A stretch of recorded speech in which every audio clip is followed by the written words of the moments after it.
Going on, guys? Arms Farm coming at you guys. Here's another video. Today's video, we're talking about the preview. We're going into New Orleans, Week 13. Detroit Lions at the New Orleans Saints.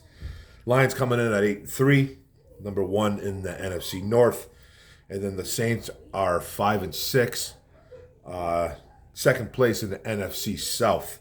Lions making a trip to the Big Easy for an important NFC matchup. Number 4 is the magic number, guys. 4 is the magic number. So big win today.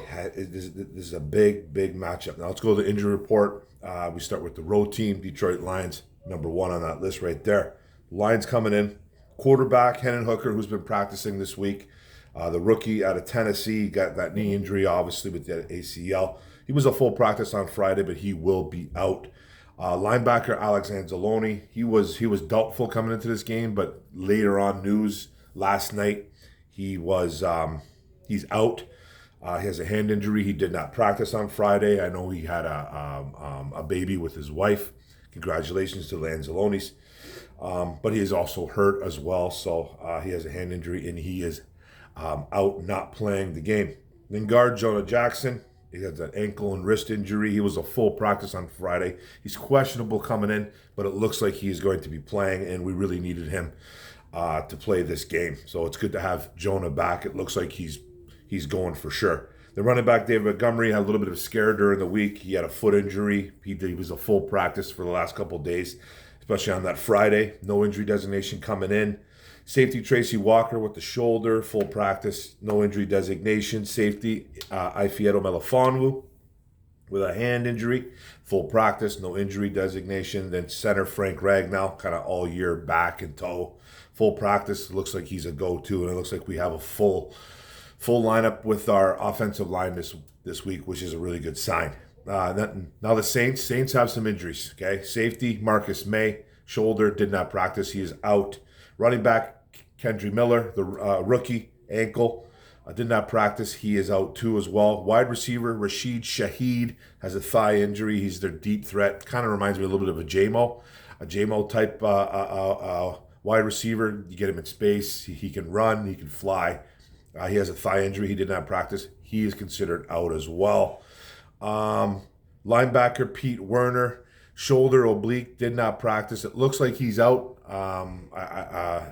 I did write out. He did not practice on a Friday. I did look at their roster. He wasn't in the red, but I think he is out for sure. So he's a decent linebacker. He's a starter, and he's out as well. So then they got a kicker, Blake Grupe, the rookie, right groin, limited practice. He's questionable coming in. Center Eric McCoy, a starter, shoulder, limited practice, questionable. It looks like he's probably going.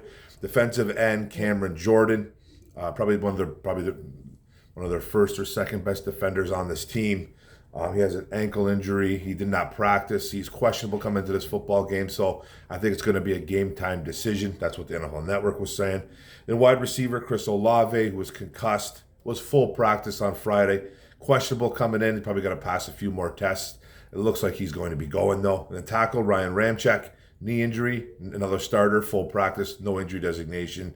And then tackle Andres Pete, that's the other guy on the other side, shoulder, full practice as well. Looks like no injury designation. Looks like those two guys are going 100%. So Saints have some guys that are hurt, some banged up guys. I think it's just the same as every other team going into Week 13. So, but they got some guys that are hurt. Now let's do some NFL rankings. Start with the Lions first. We're going to start off with the offense. Lions, yards per game, 405.5 yards. That puts them at number 2 in the NFL. The rushing per game for 136.9 yards. That's number 6 in total. Rush per, so per rush, 4.6 per rush for individuals there. That puts them at number 4. Their passing per game for 268.5 yards a game. That puts them at number 3. Their QBR ratings about 96.9, puts Goff at about 9. Sacks, they've given up about 21. That puts them at 4th in the NFL. It's a top line right there. Their third down percentages, converting thirds into firsts, is at a 42.8% clip. That puts them at number 11. So they are converting third downs. Their possessions per game, they're on the field. Their offense, 32 minutes and 7 seconds. That puts them at number 3. So that's always a good sign that they're on the field as much as they can. So whenever you're on the field, equals points, right? And then points, it comes down to points. They're scoring 26.7 points a game. That puts them at number 6 in the NFL. So still a very good offense, even though they have been a little bit shaky the last few weeks, 3-4 weeks. Their offense is still producing at a high level. And then the Saints, yards per game, their total yards is 347.1 yards total, puts them at 12. They're rushing for 104.4 yards, puts them at 20. Per rush, 3.8, that ties for 28th in the NFL. They're passing for about 242.7 yards a game, that puts them at 11th. Their QBR ratings at 86.5, puts them at number 19. They've given up about 25 sacks. That puts them tied for 7th in the NFL. So they have a good pass blocking O-line. Carr gets rid of the football. Jameis Winston, whoever it is, I think it's pretty much Carr. Carr is healthy again, and he gets rid of the football fast, and they are blocking for him, at least in the passing game. Their third down conversions into first at a 37% clip. That puts them at 22 in the NFL. They're possessing the ball about 31 minutes and 10 seconds, puts them at 12. And then they're scoring about 20.8 points a game. That puts them at around 21. So offense is nothing special. They can run the ball a little bit, even though they do rush for over 104 yards a game. They're kind of a mediocre offense. They have some weapons though, guys like Kamara and all that. Like Olave, they have a pretty good tight end unit with Taysom Hill and Juwan Johnson. We'll talk about that in a bit too, but nothing special. But they're not scoring a ton of points though. So, and Carr kind of gives up the ball a lot, but we'll talk about that in a bit too. Then now rankings with the defense. The Lions defense for the Lions have been absolutely atrocious for a month, 3 to 4 weeks, anyways. One of the bottom barrel. It's been bottom barrel, and in the rankings though, we're not we're still up there. But the last 3-4 games have been really bad, guys. But, yards per game, we're giving up 318.8 yards a game. It puts them at number 10. We're giving up on the ground 91.3 yards total. That does put us at 5. We're at least stopping the runs. Per rush, giving up 3.9 yards per rush, tied for 5th. Passing per game, 227.5 yards per game. That puts us at 20th. QBR rating against, 92.5 against. That puts us tied for 24th. We only got 23 sacks on the year. That puts us at 28th. We cannot get to the quarterback. Our third down conversion, stopping thirds into first, is at 36.2%. That puts us tied for 7th in the NFL. So our defense is getting off the field, if anything. Possession per game, the defense is on the field for 28 minutes, 16 seconds. That puts them at number 3 in the NFL, which is a good sign. And then point-wise, we're giving up 23.5 points per game. That's tied for 24th. So, we do some good things. We stop the run. We do stop the run, but we get slayed in the pass. We get slayed in the pass because we're not getting to the quarterback. Just plain and simple. And our secondary is not good enough. To hold up. And I think it's like that with every NFL team. If you're not getting a pass rush, your secondary better be guys like Deion Sanders and Darrelle Revis. It's just not so though. It's just not so, and that's why we're getting murdered in the passing game, because we're not getting to the quarterback and we're just not stopping the pass. Now the Saints defense, they're giving up 320.3 yards a game. That puts them tied for 12th. The rushing against is at 124. You can run on this team. They're 23rd in the NFL. They're giving up 4.5 per rush, tied for 27th. They are good against the pass. 196.3 yards against. That's 7th in the NFL, so it's a top 10 passing unit on defense. QBR 74.4 against, so they're shutting down quarterbacks. That puts them at number 3.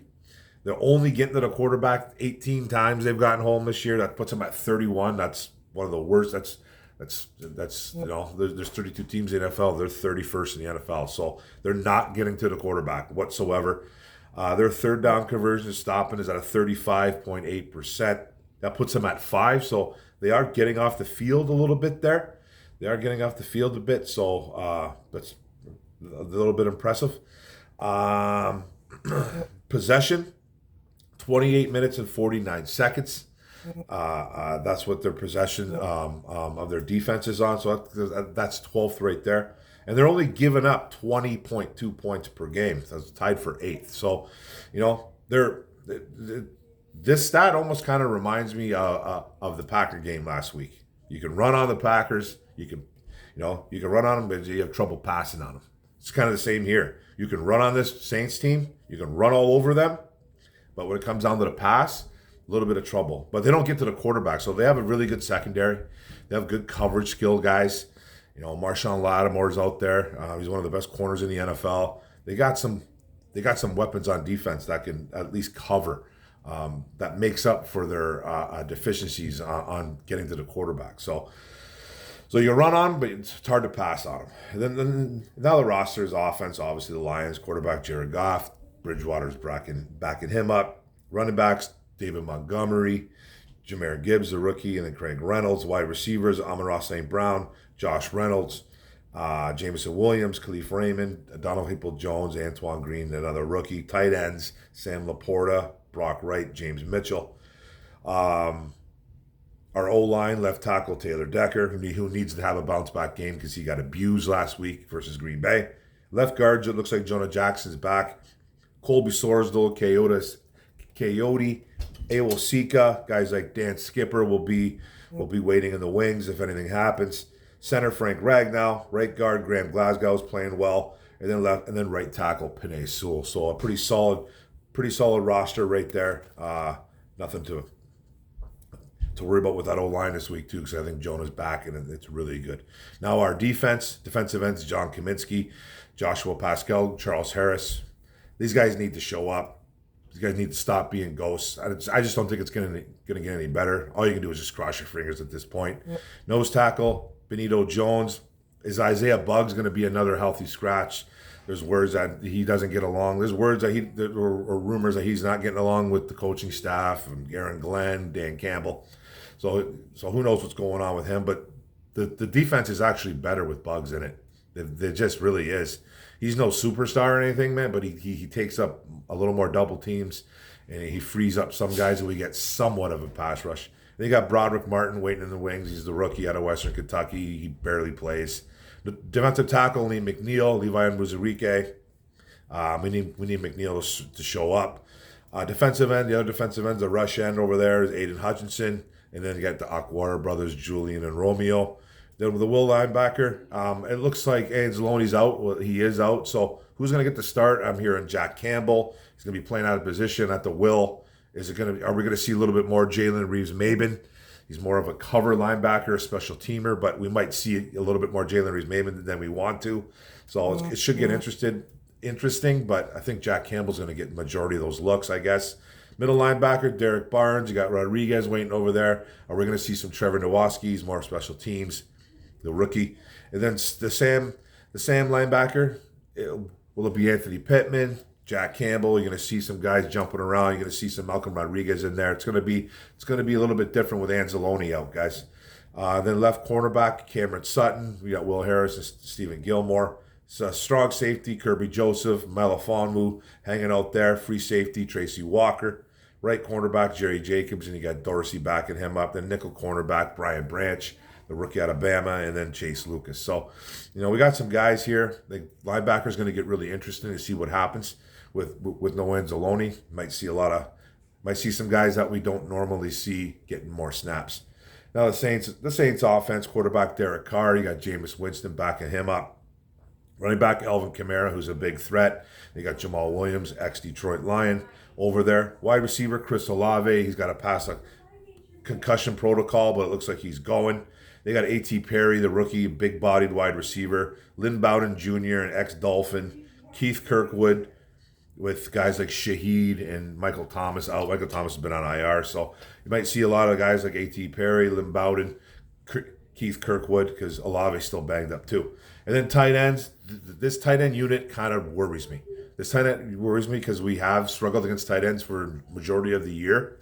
So guys like Juwan Johnson and Taysom Hill are going to be threats. You're going to see Hill a lot in that Wildcat. They're going to show pass. They're going to run the football with him. He's hard to bring down. He's deceptively quick. He could be a problem today. And then you got Juwan Johnson. So then left tackle Andres Pete, left guard James Hurst, center Eric McCoy. They got injuries right here. These guys I think they're all going though. Right guard, Cesar Ruiz, who's an ex-Michigan Wolverine.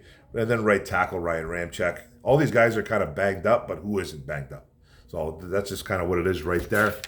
And the Saints defense, Cam Jordan at defensive end, he's going to be a game time decision. It sounds like you might see some 10-0. This guy's name is impossible to say. Tano Capasagon. I don't know if I even said it right, but you might see a lot of him. Kyle Phillips. And the defensive tackle, Kalen Saunders. Then they got Brian Breesy, the rookie out of Clemson, who was I think he was their first round pick. And the defensive tackle, Nathan Shepard. Other defensive end, Carl Granderson, Isaiah Foskey, the rookie too as well. Will linebacker, Pete Werner. Nefi Sewell, I think that's Panay's other brother, his younger brother. And then middle linebacker, Demario Davis, who's a decent one, who's a pretty good linebacker himself. Sam linebacker, Zach Braun, who's pretty decent as well. Left cornerback, Paulson Adebo. Cameron Dantzler, the ex-Vikings hanging around there. Then strong safety, Tyrone Matthew. And then Jonathan Abrams, the ex-Raider right there. Free safety, Marcus May. And then guys like Alani Johnson Jr. kind of hanging out there. Right cornerback, Isaac Yadam. And then nickel cornerback, Alondre Taylor. So, not a great defense whatsoever, but, they do play the pass well. Now, talk Lions, talk Saints, talk the defense, talk the game, talk strategies. This Lions offense, they haven't really struggled. They've had a couple quarters where they've got blanked out, where they have struggled. Jared Goff really needs to control the football, secure the ball. He needs to not cough up the ball. He's given up 6 turnovers in 2 games, and that can't be done. That's not winning football. We've squeaked out a couple wins in the last 3 weeks, where we went two for one. 2-1. Probably should have lost to the Bears. That Chargers game was close, but we fought through it, won the football game. But Goff was not good against Chicago. He was not good against Green Bay. He really needs to secure the football. And I think having guys like Jonah Jackson, him not being rushed as much, should help the football game for them. But this is a team that, the Lions should be able to run all over again. They should have a really good running attack with Monty, with Montgomery and Jahmyr Gibbs. And then they're just not going to be afraid to throw the football. But this is a game that they should control in the trenches. They really should. The Lions don't give up a ton of sacks. The Saints don't give up. The Lions don't give up a ton of sacks, and the Saints don't get a ton of sacks, which is a good recipe for Detroit. But the Saints can play a little bit of pass defense as well. So, but you just gotta use Laporta, Amon-Ra. Let's get a little bit more targets for J-Mo. I think he needs more targets. He hasn't dropped the ball in a few weeks. If that's what we're looking for, progress, that's progress, man. It's funny just to talk about that. Did J-Mo drop a football? Well, he hasn't in a couple weeks, man. He's been pretty clean. Coming off his breaks, coming out of his routes. And that's what we want. I think he deserves to get more. Every week we hear about how he's going to get more looks. He's going to get more targets. He's getting the snaps. But it's time to get him more involved, I think, in the target department. And then Lions defensively, the Saints don't do anything special.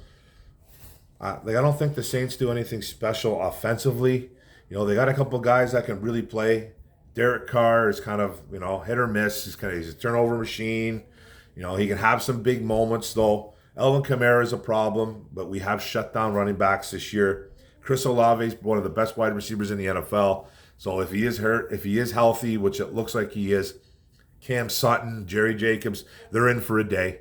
They're in for a day with this guy because he will abuse them totally. And then they got big body guys like Perry, Lynn Bowden Jr. who can run. The one position that really makes me a little bit nervous about this game is the tight end unit, because they got Juwan Johnson, who can have some big games as well, and Taysom Hill. Taysom Hill is a guy that can burn you. He's like a Tim Tebow times 20. That's what he kind of reminds me. He reminds me of a Tim Tebow run the football in college. He just doesn't go down. Deceptively quick. He can throw the football because he's a former quarterback. He is a tight end, though. They put him in the Wildcat. He's hard to bring down. He's deceptively fast, like I said, and he scores touchdowns. And he's just a load. He's just a load, and we have trouble covering tight ends. We've had some moments where we played good against tight ends, but all in all, majority of the year, it's been a problem. It's been a major problem, I think. And Hill, I think, will be used a lot in this game. Either they're going to try to get him the ball, they're going to use him in the Wildcat, they're going to fake that he's going to run, he's going to pass, someone's going to be wide open. They just need to be aware of where this guy is, I think. This unit makes me a little bit nervous. And Anzalone's out too as well. So the tight end unit, he's probably our best cover linebacker, Anzalone, and he's not a great cover linebacker. Anzalone's had a really nice year. I really like Anzalone now. I think he gets a lot of flack from this fan base that's unwanted or unwarranted. I don't think it's deserved. He's not the greatest linebacker, but he's a gamer, and he's probably our best cover linebacker, believe it or not, and he's not playing today. So Jalen Reeves-Maybin going to be covering guys like Taysom Hill. It's a mismatch. It's a huge mismatch. It's a mismatch with Hill on Anzalone, to be honest. So probably our second best cover linebacker is probably Jalen Reeves-Maybin, and that's worrisome. To me, that's worrisome. And so I really worry about that unit. So, we got to just shut the run down like we've been doing. And we got to just cross your fingers, man, that we're going to get home. I don't know what to say anymore about this defense. We've been horrible for the past month. It's been a bottom barrel defense for the past month, man. We've given up like 30-plus points in the past 3-4 weeks. They need to be better. It's just that simple, man. They need to get home. Hutch needs to get home. He needs help from Kaminsky. He needs help from guys like Aleem McNeil, who's been doing his part. But the other rush ends, Pascal, Kaminsky, Harris, Akwar brothers, where are you guys, man? You're ghosts. Those guys are complete ghosts, And we've done nothing. We've done nothing to better it. Bruce Irvin is supposed to be activated today. How many snaps is he going to get, though? He's been chomping at the bit in the practice squad for a couple weeks now. Two and a half weeks he's been on the practice squad. They're saying he moves like a 25-year-old. He's 36 years old. I just don't know how many snaps this guy's going to get. Is he going to get 10, 15 snaps? Is he even going to play? But he's supposed to be activated onto the roster. He's supposed to be playing today, Bruce Irvin. And I think, to be honest with you, he's one of our better pass rushers, and I've never even seen the guy play in a Lions uniform. I've seen him play for Seattle, the Raiders, the Bears. He can rush the passer, but he's older. But last year he played like 12 games. I think one of those games was a playoff game. And he had like 4.5, 5 sacks, in like 12 games. So at 35 years old. So let's see if he still has a little bit of juice left. Because believe it or not, he's one of our better pass rushers now. He just is. If people can argue with me about it all they want. The proof's in the pudding. Nobody else is doing a thing except for guys like Hutchinson. And Hutchinson's not even getting home as much as he should be. Bruce Irvin, he is a pass rusher. That's what he is. So let's see what are they going to play him? Is he going to? Let's see what happens. Let's just see what happens, because that's the only help that we got. They're not doing anything else. They're not going after anybody else. But they went after a 36-year-old pass rusher. That's the help that they got, and hopefully he's got some juice in the tank. But thanks a lot, guys. Let's do the prediction now. Let's do the prediction. I got a score. I think this game's going to be a tight one. I really do. We're on the road. It's a tough NFC game, believe it or not, because the Saints are 5-6 doesn't mean that they're not a tough game. They have a lot of holes, but they got some fillers there, man. They got some guys that can do some things over there. But I think we win 24-17. That's what I'm picking. 24-17 Detroit Lions. This is a big win. They lose this game, we will talk about that, but I think we pull the victory out. 24-17 Detroit Lions. Thanks a lot, guys. I appreciate everybody coming in.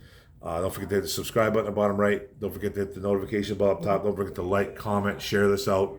Appreciate it, guys. Go Lions. Detroit first, everybody. Let's go. Boom. Big Lions win.